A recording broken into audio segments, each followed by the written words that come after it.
História, a arte de inventar o passado. Ensaios de Teoria da História, Durval Muniz de Albuquerque Jr., Edusque, edição 2007. Parte 3, capítulo 15. Por uma leitura safada de Edward Palmer Thompson. Páginas 235 a 245. Fui acusado certa vez de fazer uma leitura safada de Eduardo Palmer Thompson, no sentido de que eu fazia uma leitura imprudente, talvez desavergonhada, descarada, cínica ou mesmo pornográfica e imoral diante do que protestei violentamente no mesmo instante. Hoje, reconheço, faço realmente uma leitura safada da obra de Thompson, talvez no sentido de que seja uma leitura travessa, traquina, até turbulenta, mas com certeza a faço no sentido de que leio a obra de Thompson para gastá-la, deteriorá-la, pelo uso, apagá-la, como uma unidade de autor e sentido intocada. É a postura de sacralização de qualquer texto e autor que me deixa safado, numa quarta acepção, e de encolerizado, indignado, danado da vida. Nota 1. Quando se analisa uma obra ou um autor em história, quase sempre se faz a crítica tentando dizer que faz a leitura mais verdadeira, princípio epistemológico, ou a melhor leitura, princípio ético. O que pretendo, primeiramente, é polemizar com as próprias concepções do texto e do autor que estão implícitas nestas análises, e segundo, discutir o que significa submeter à análise um texto e um autor em história. Esta leitura de Edward Palmer Thompson não busca afirmar ou se afirmar como a mais verdadeira ou a melhor, mas como uma possível, safada ou não. Não quero me livrar de Thompson, neste texto, com meia dúzia de assertivas ou adjetivos. Primeiro porque ele não existe como esta unidade de autor, possível de ser posta de lado de uma só vez. Esta unidade é a impressão a posteriori, é a invenção que no mesmo tempo repõe-no e o desgasta como unidade. Thompson é apenas uma miríade de práticas, como as de militâncias no PC inglês, no movimento antinuclear, na academia e fora dela. E também é uma multiplicidade de enunciados, temas, imagens, é uma obra gramatical na linguagem falada, no social. Sua obra, que parece ter uma unidade de sentido e parece dar a ela uma identidade, é, como toda obra, descontínua, cheia de porosidades, ambiguidades. Ela, que parece se fechar numa unidade de sentido, na verdade se abre em múltiplas leituras, em múltiplos sentidos. Ela escapa por todos os lados. O importante, quando nos colocamos diante destes nomes próprios que delimitam um lugar de autoria e destes títulos que nomeiam uma obra, é nos perguntar se esta identidade de autor e se esta obra ainda funcionam. Na hora de produzirmos um texto de história e em que condições elas funcionam, com que temas, abordagens, com que pressupostos éticos, morais ou ideológicos se conectam. Como afirmam Hayden White, Michel de Certeau e Paul Weil, a escolha de uma opção teórico-metodológica em história não se dá porque tal ou qual teoria é mais científica, oferece melhor acesso à verdade ou ao real, mas apenas por melhor atender os pressupostos éticos, morais, religiosos, filosóficos ou políticos diferenciados entre os historiadores. Nota 2. O que pretendo afirmar é discutir este texto, e discutir neste texto é, pois, o fato de que a obra de Thompson funciona cada vez menos na hora que precisamos produzir algo inovador em história. Não por ele ou por sua obra, que é de reconhecido valor, mas porque seu pensamento está ligado a uma tradição platônica, essencialista do pensamento ocidental, de que precisamos nos livrar para abrirmos novas possibilidades de compreensão da condição histórica em que vivemos. Acho que no momento em que tivemos que enfrentar na academia e fora dela uma tradição marxista enrijecida e dominante, Thompson foi um discurso arma que funcionou. Hoje já é um discurso suficientemente safado pelo tempo. O que pretendo, quando polemizo com Thompson, é em grande medida me safar desta forma de pensar da qual Thompson é apenas um episódio, um acontecimento, com todas as contradições que um acontecimento significa. Isso não implica deixar de levantar objeções às articulações internas de seu próprio pensamento que ronda os limites do próprio marxismo, mas que recua, que não leva às últimas consequências muitas das suas intuições, e o que o faria romper definitivamente com essas tradições, ou com esta tradição, como fizeram Cornelius, Castoriadis e Codelefort, ainda vivendo num momento em que a temática da revolução, embora já em declínio, ainda mobilizava corações e mentes. Thompson teme romper definitivamente com o pensamento de que sempre girou em torno dessa temática. Teme a perda completa de um sonho, teme um futuro sem esperanças, teme a abertura do devir, ou seja, o nosso historiador teme a história. Tudo que foi colocado até aqui não desmerece sua obra, seus maravilhosos livros, poemas, sua generosidade com os de baixo, sua contribuição na escrita de uma outra história da Inglaterra, dos operários, dos pobres, das multidões, dos salteadores da floresta, dos artesãos, das mulheres rebeldes, etc. Nem sua luta anti-stalinista pela paz, por um mundo melhor. O que pretendo aqui não é aconselhar o desconhecimento da obra de Thompson, mas é que ela seja tão conhecida, tão usada, tão safada, que chegue um momento em que se torne diferente de si mesma, desconhecida de si mesma, deixando claro que o em si mesmo dela nunca existira.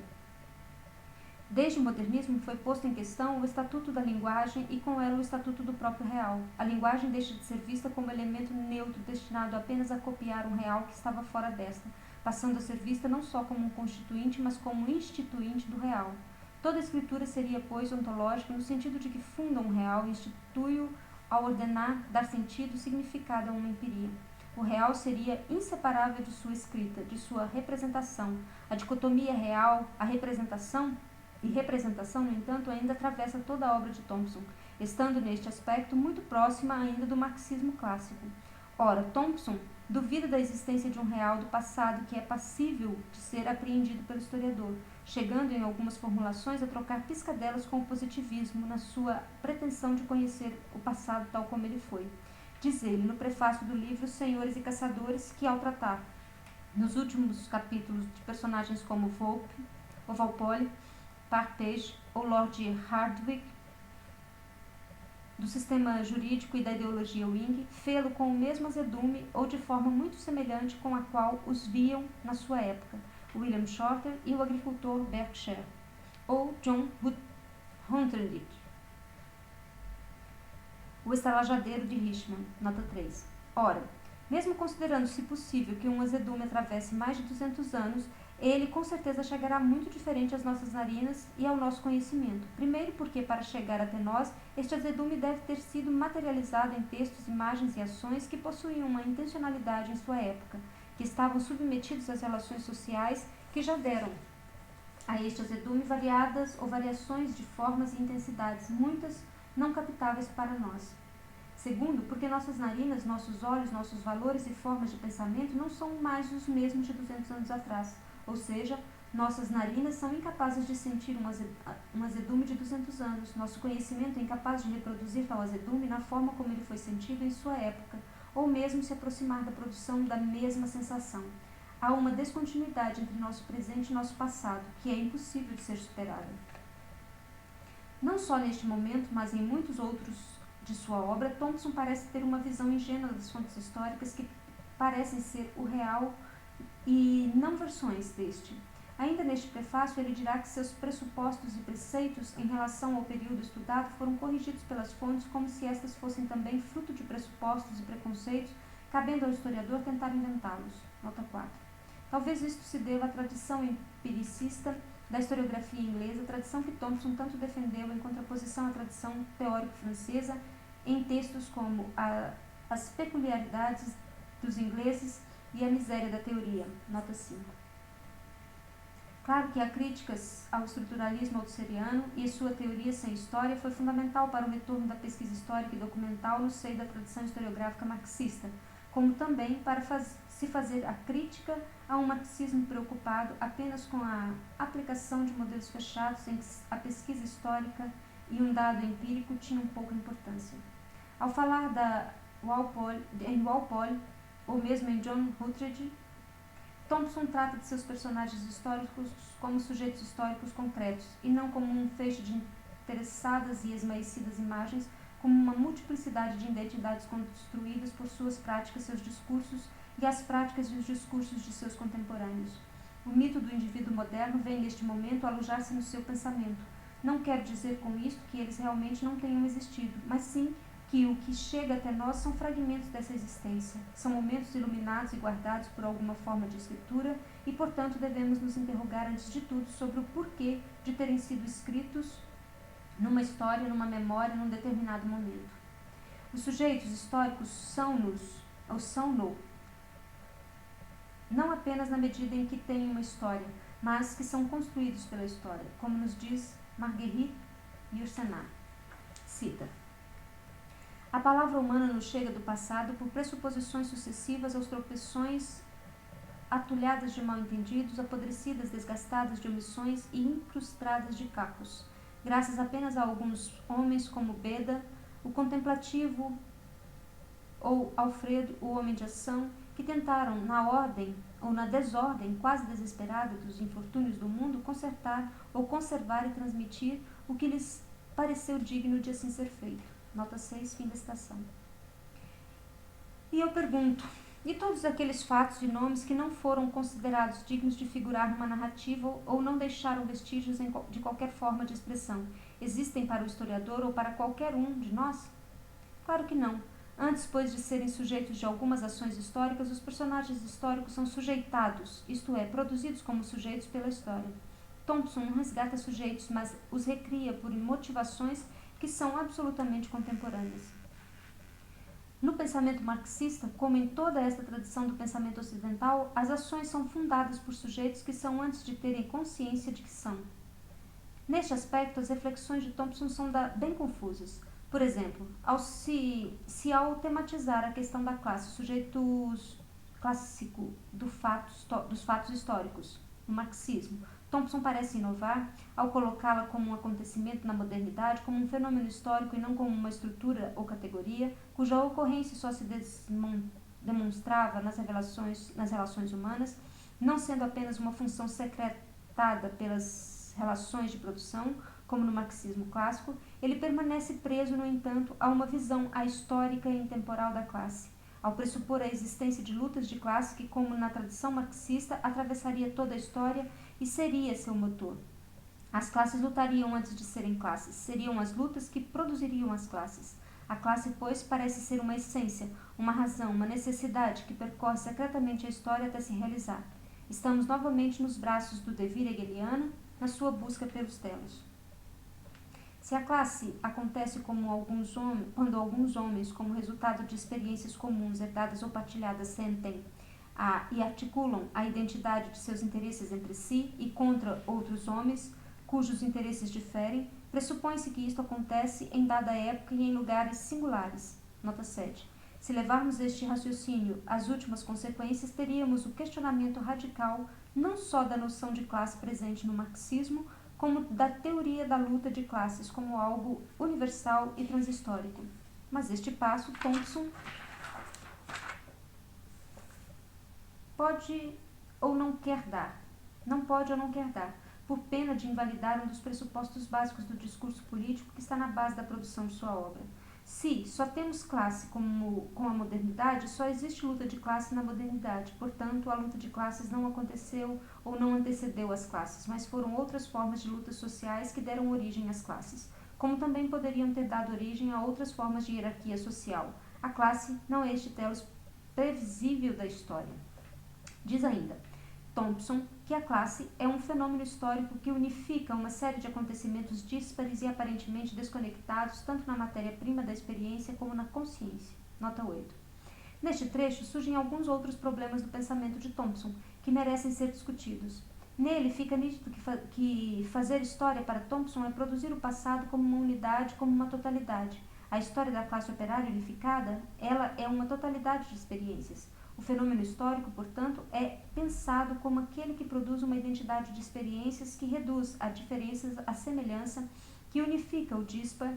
Nesta postura teórico-metodológica, o processo histórico conecta tudo que parece desconectado, cabendo ao historiador descobrir as conexões que estão no próprio processo, prontas já lá.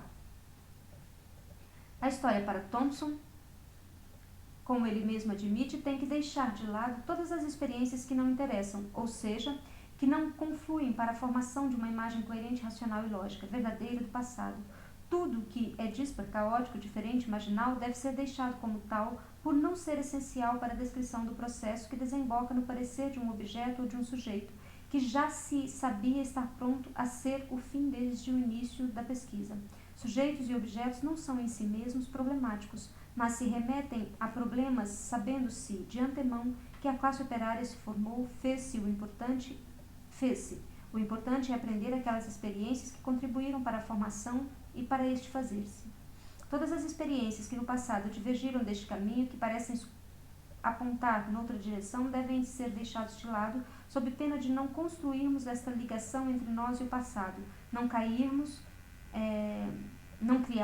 o que para a proposta política de Thompson é essencial: a sensação de que aquele homem do passado é um de nós, de que temos a mesma essência. Recuperando, portanto, a sua experiência de revolta, de rebeldia ou de revolução, estaríamos resgatando esta parte de nós que deve ser novamente ativada. Esta sua postura advém do fato de que seu pensamento é, antes de tudo, o humanismo, que pressupõe, portanto, a existência de uma natureza humana que, em última instância, seria histórica, que pressupõe a existência de um ente chamado homem, em nome e na esfera do qual se produz a história. Thompson é inteiramente um homem preso à episteme moderna. Descobrir o que nos liga essencialmente ao homem do passado, ligar o inglês não livre, nascido livre, não conformista, de espírito democrático, de ontem, conosco, seria a tarefa do historiador. Não é por outro motivo que critica Althusser, autor que pretendeu expurgar do pensamento marxista o humanismo. Para Thompson, um pensamento não humanista seria desprovido de fins éticos. O stalinismo e o fascismo seriam exemplos do anti-humanismo, ao procurarem reificar instâncias como as da economia e da política, liberando-as de uma discussão moral e ética. Por isso, para ele, é fundamental abordar não só a política como a economia em termos morais, mas não será o stalinismo e o fascismo desdobramentos da ética humanista moderna? O trecho supracitado também dá margem para discutirmos uma categoria que é central no pensamento de Thompson, mas que também aparece em acepções muito contraditórias em seus textos: o conceito de experiência. Nestes trechos de A Formação da Classe Operária Inglesa, volume 1, a experiência parece ser a base para a consciência. Ela ainda parece ser assombrada, de certa forma, pelo fantasma da metáfora, base e superestrutura, presente no marxismo clássico, de que Thompson tanto quis se livrar. Nota 9. A experiência parece aí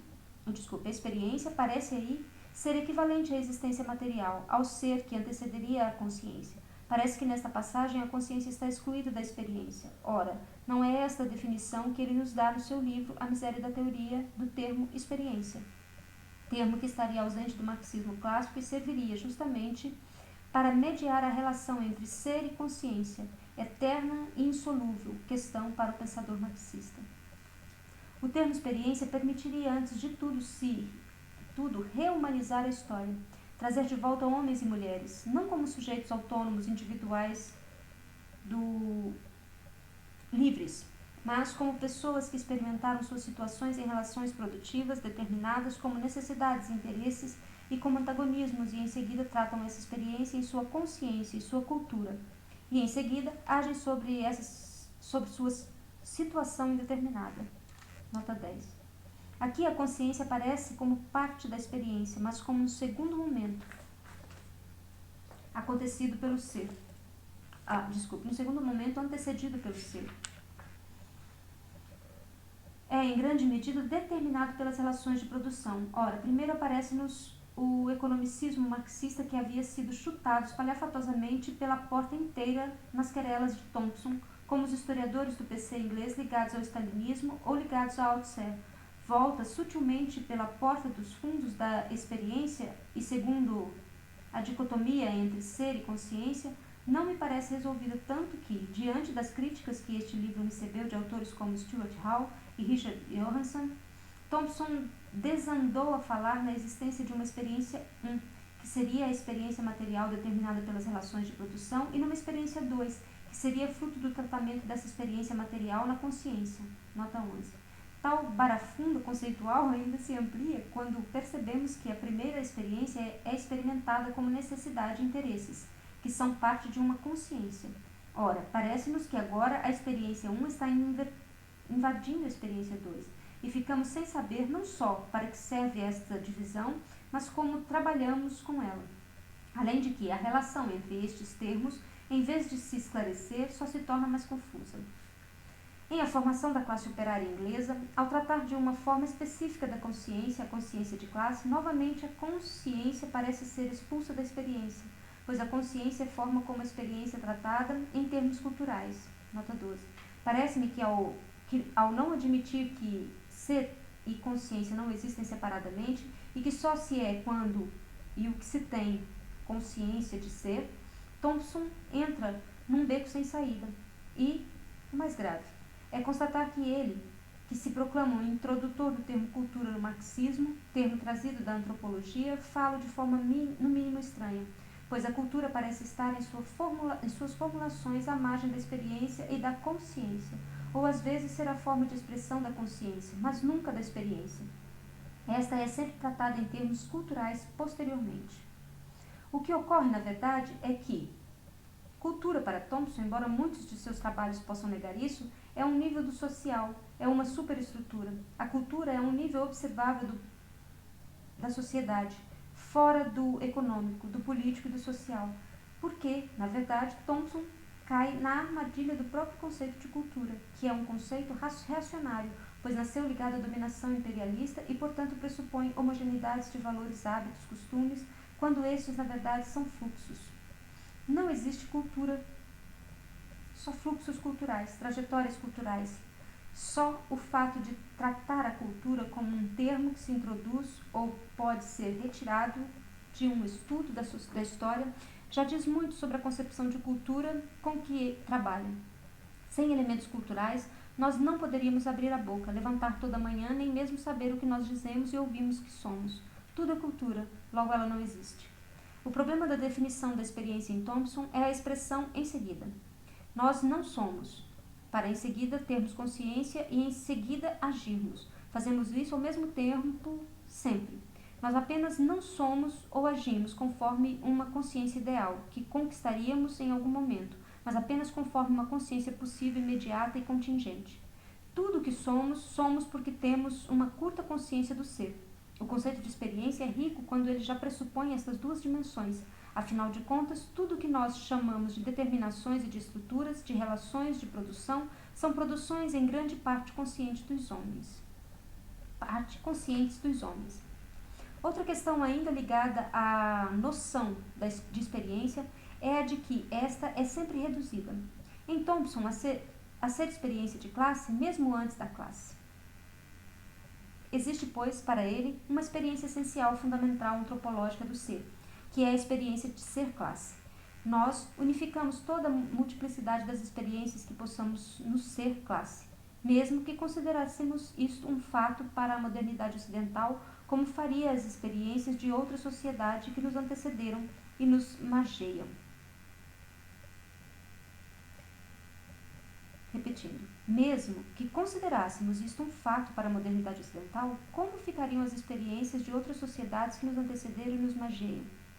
Parece que o eurocentrismo e o ocidentalismo não passam muito longe do pensamento de Thompson, como nunca passou longe do marxismo clássico. Aliás, a dificuldade de abordar as diferenças de outras culturas leva-me a trazer para a discussão outro conceito fundamental em Thompson, que é a noção de tradição. Não só Thompson, mas toda a historiografia inglesa, desde a década de 1960, utiliza esse termo também em duas acepções, nem sempre conciliáveis. Numa primeira acepção, a tradição parece como continuidade do passado no presente, a permanência de elementos culturais ou a repercussão de experiências que chegam até nós. Esta acepção de tradições permite pensar a história como uma continuidade, até como cúmulo progressivo de conhecimento e de práticas, que vem desembocar no nosso presente. A memória seria o locus por excelência da transmissão desta tradição, que nos ligaria aos nossos antepassados e facilitaria inclusive o entendimento pleno do passado por nós, mortais, postados no presente. Numa segunda acepção, aquela que aparece no livro já clássico de Eric Hobsbawm e Terence Ranger, A Invenção das Tradições, A tradição aparece como fabricação dos vencedores para encobrir o caráter de luta e conflito da história, bem como para construir uma memória do passado que encubra o caráter conflituado deste. Nota 13. Esta segunda postura permite pensar a história como descontinuidade, à medida que teríamos diferentes imagens do passado, construídas e modificadas à medida que novos vencedores iam se estabelecendo.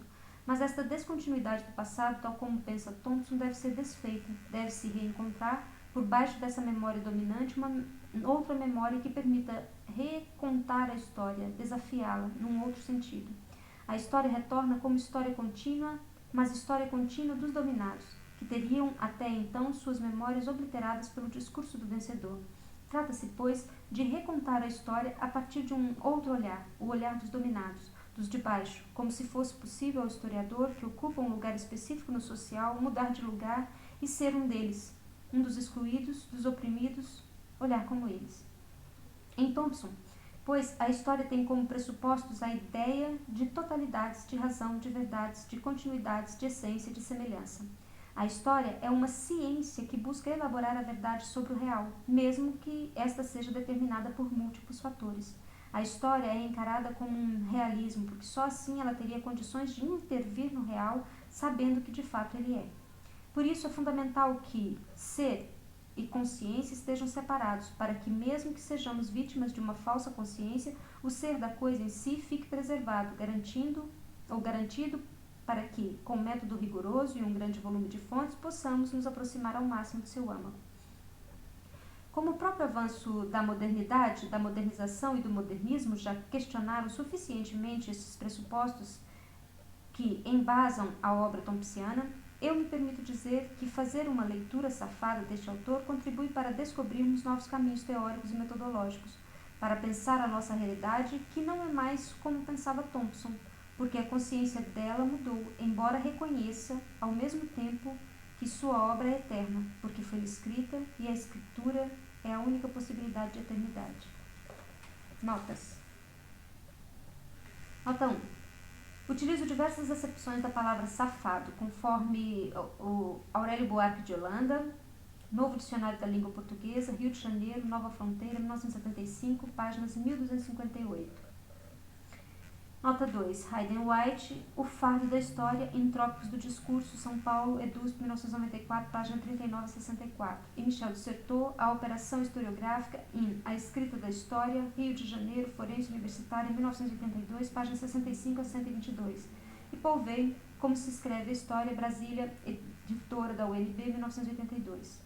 Nota 3. Edward Palmer Thompson, Senhores e Caçadores, Rio de Janeiro, Paz e Terra, 1987, página 17. Nota 4. Ibden. Nota 5. Edward Palmer Thompson, Peculiaridades dos Ingleses, Campinas, Unicamp, 1993, A Miséria da Teoria, ou Um Planetário de Erros, Rio de Janeiro, Zahar, 1981. Nota 6. Marguerite Yourcenar, O Tempo, Esse Grande Escultor, Rio de Janeiro, Nova Fronteira, 1985, página 10. Nota 7. Edward Palmer Thompson, A Formação da Classe Operária Inglesa, 1. A Árvore da Liberdade, Rio de Janeiro, Paz e Terra, 1987, página 10. Nota 8. Ibden, página 9. Nota 9. Ibden. Nota 10. Edward Palmer Thompson, Miséria da Teoria, Um Planetário de Erros, ou Um Planetário de Erros, Rio de Janeiro, Zahar, 1981, página 182. Nota 11. Ver as críticas de Hall e Johnson em Rafael Samuel, História Popular e Teoria Socialista, Barcelona, Crítica, 1984. Nota 12. Edward Palmer Thompson, Formação da Classe Operária Inglesa 1, A Árvore da Liberdade, Rio de Janeiro, Paz e Terra, 1987, página 10. E nota 13. Edward Palmer Thompson, Tradição, Evolução e Consciência de Classe, Barcelona, Grijalbo, 1979. Eric Hobsbawm e Terence Ranger, A Invenção das Tradições, Rio de Janeiro, Paz e Terra, 1984.